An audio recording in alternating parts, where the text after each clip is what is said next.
Wow.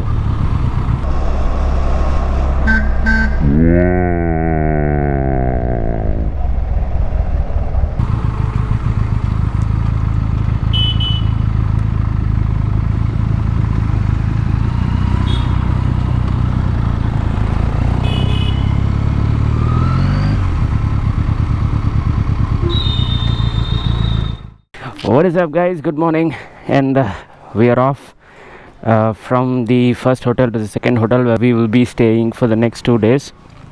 It's quite humid, quite hot. The most painful thing is to load and unload. It's just so...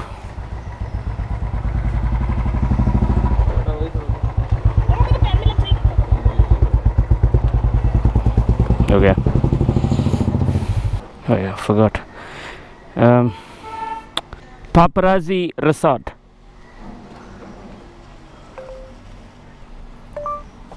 Paparazzi Resort. Paparazzi Resort.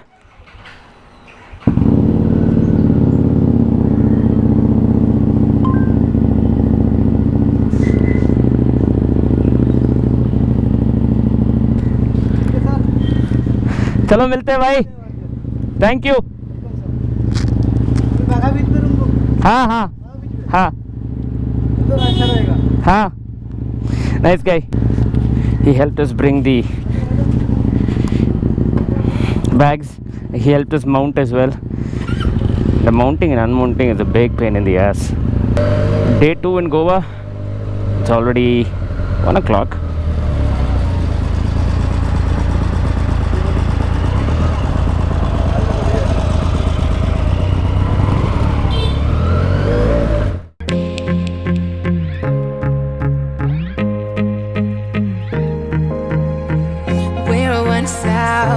Miles away from the nearest city.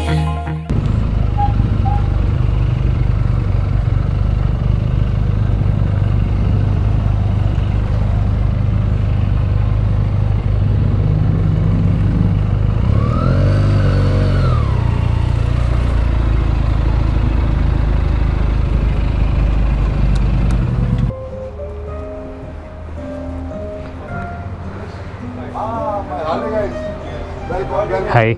Remember? Yeah. I called you 2 days ago. Yes, of course. Yeah. Hi, Shashank. Wow. What is that?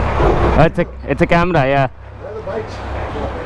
One is here and one is there. Good. I called madam in the morning. Yeah. She was busy, she didn't pick up. Yeah. I just called before. We've been running houseful, busy Okay. here. Okay. Come. Let me see the babies first. Sure.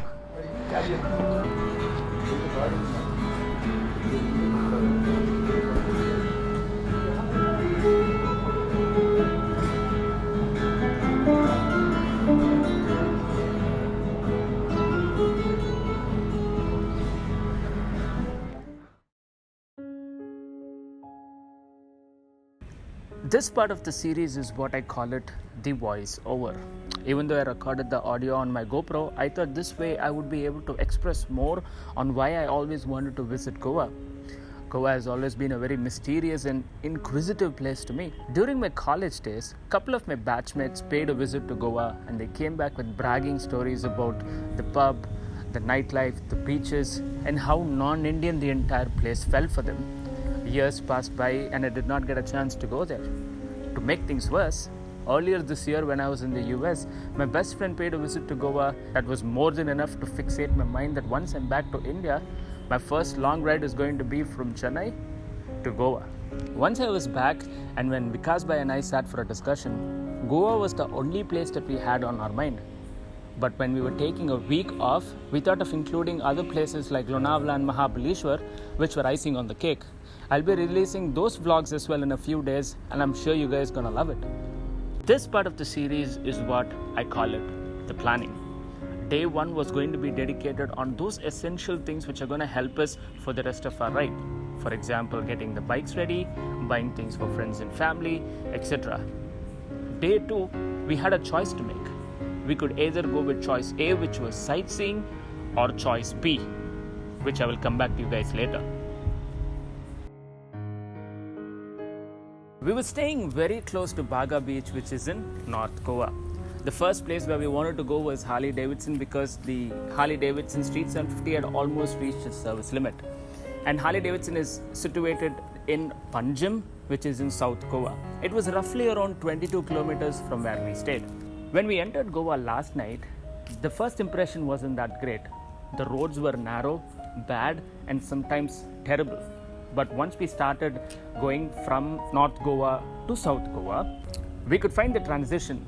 Roads were becoming broader and smoother, trees around us were decreasing, and we could see buildings coming up on both sides. So I could somehow relate to the fact that North Goa was more like the downtown and South Goa was more like the uptown.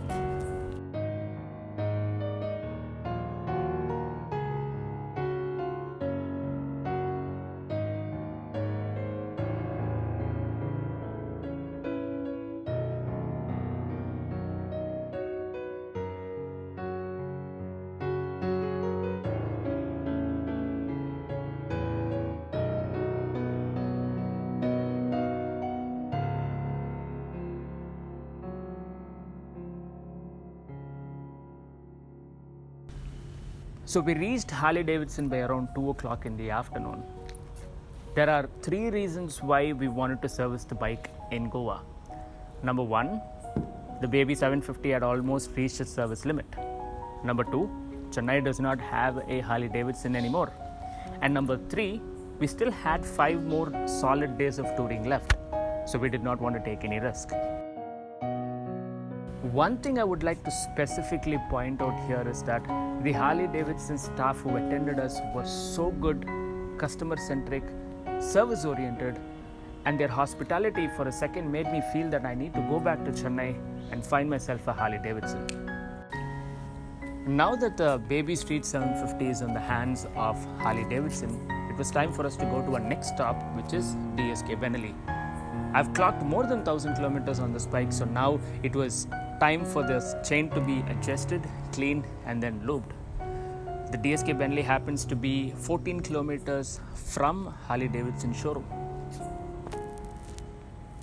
The service station happens to be right opposite to that of the showroom. Reaching the service station, I realized one thing. People say the world is small, but I say the biking world is even smaller. I never really imagined that 1,000 kilometers away from home, somewhere in Goa, I'll be meeting this guy, who happens to be a subscriber from Hyderabad. He happens to go by the name of X Fiasco from the famous online biking group XBHP. So he goes on to say that the Benelli TNT 300 long-term ownership review, which I had posted a few months earlier, made him take the decision to buy the bike.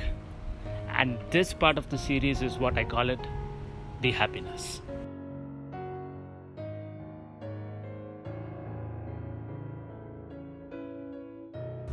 So we got a call from Harley Davidson that the bike was ready. We collected the Harley Davidson and now it was time for us to buy something for family and friends. Goa is known for cashews, so we visited a local shop and we bought a few kilos. Yes, a few kilos of cashews.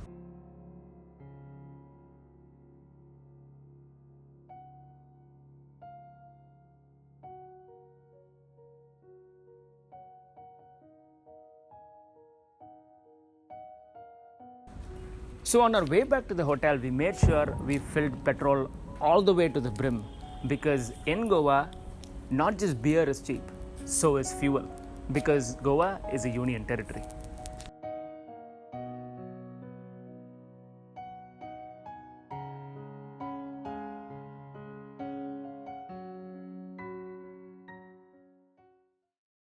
When we came back to the hotel, it was close to midnight and we were glad that all the essentials were taken care.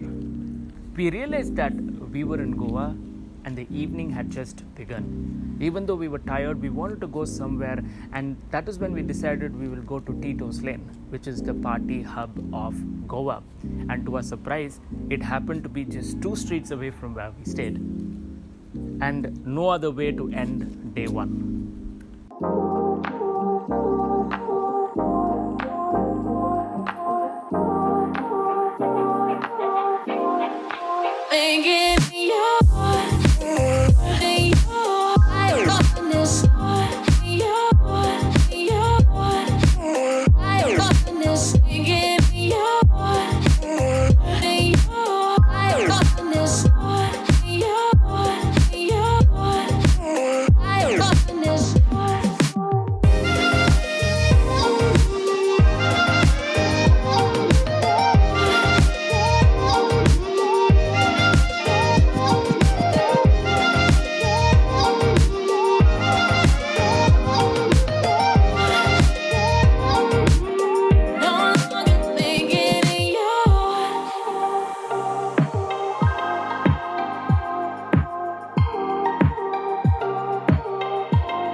Day 2. In the introduction, I had stated that we had a choice on day 2. Choice A was sightseeing, and choice B, I'll come back to that later once again. So the first place where we wanted to go was Dona Paula. Since we stayed in North Goa, it was about 25 kilometers from where we stayed. It is a very active tourist destination and it was crowded by the time we visited there. So one can visit Dona Paula for 2 reasons. One, for this amazing 360-degree view which you get.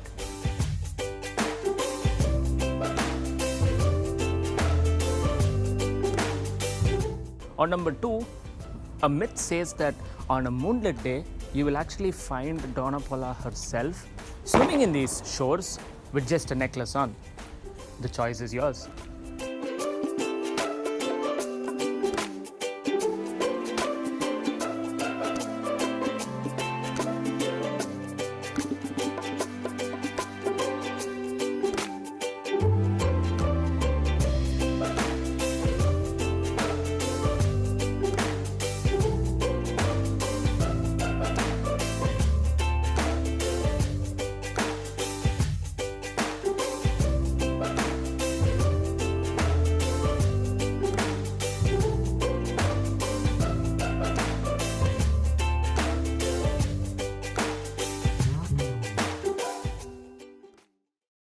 The next place that we had on our mind was the famous Old Goa Church, also called as the Basilica of Bom Jesus.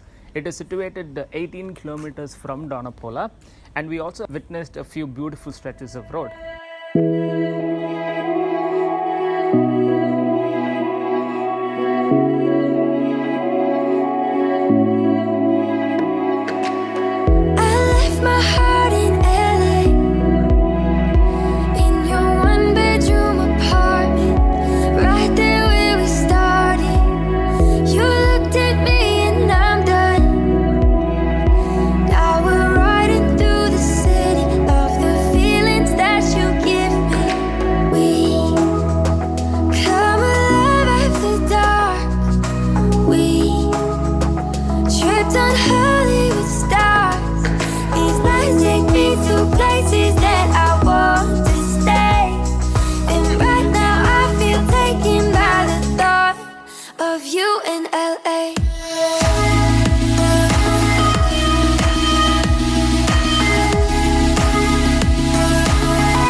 The mortal remains of Saint Francis Xavier is still present there, which is about a few hundred years old. While we were exiting the church, we bumped into a few guys from Madurai. They were so happy to meet us, we were so happy to meet them. We took a few pictures, and the next place where we wanted to go was the Chapura Fort, also known as the Dil Chahta Hai Fort. One bedroom apartment, right there where we started. You looked at me and I'm done.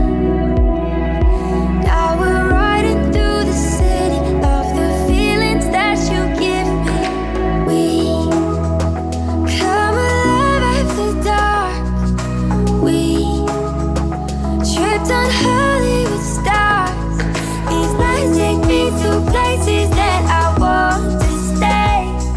And right now I feel taken by the thought of you in LA.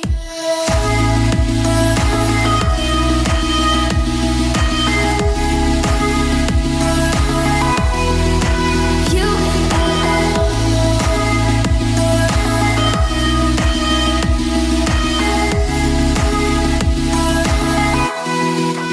You in We were traveling back to North Goa, where Chapura Fort is situated. It is about 20 plus kilometers from Old Goa Church.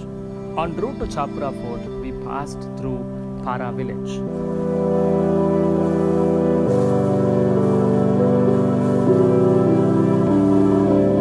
We also got the chance to ride through the most famous Para road, which is a beautiful stretch of road with trees on both the sides.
We reached Chapura Fort before sunset.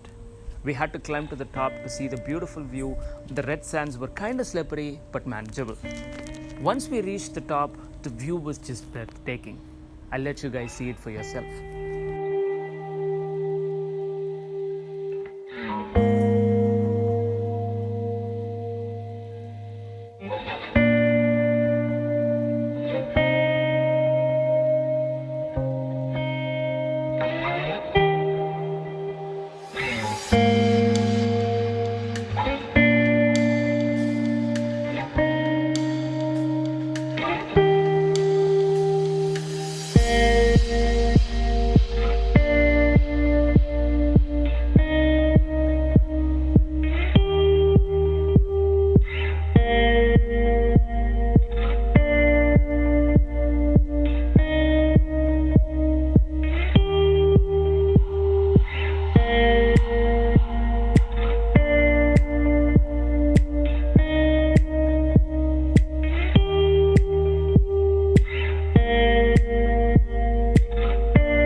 Now that we are done with sightseeing, I would like to take you guys back to the choices that I was talking in the introduction.